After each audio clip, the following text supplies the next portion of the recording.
हा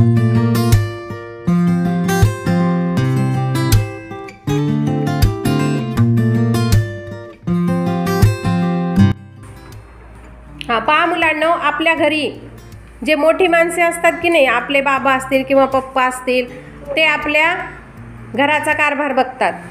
मग तसंच आपलं राज्य कोणतं आहे?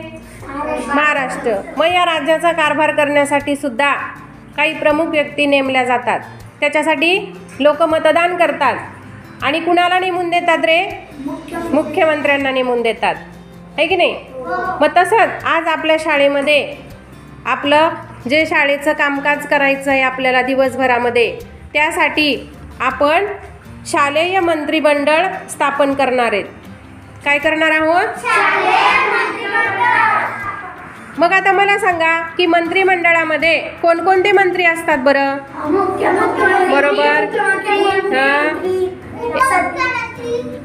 उपमुख्यमंत्री, क्रीडा मंत्री, बरोबर.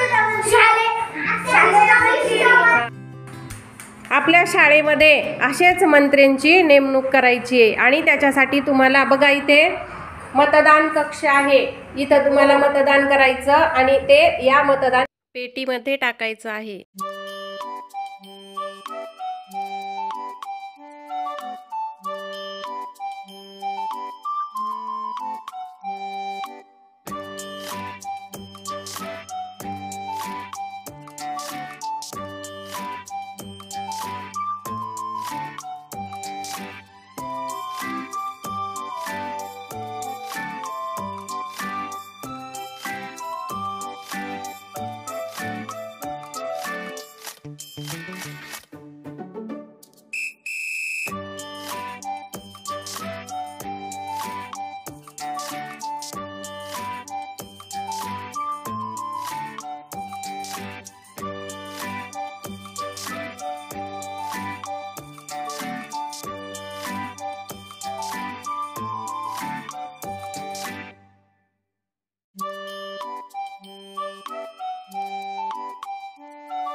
गौरी,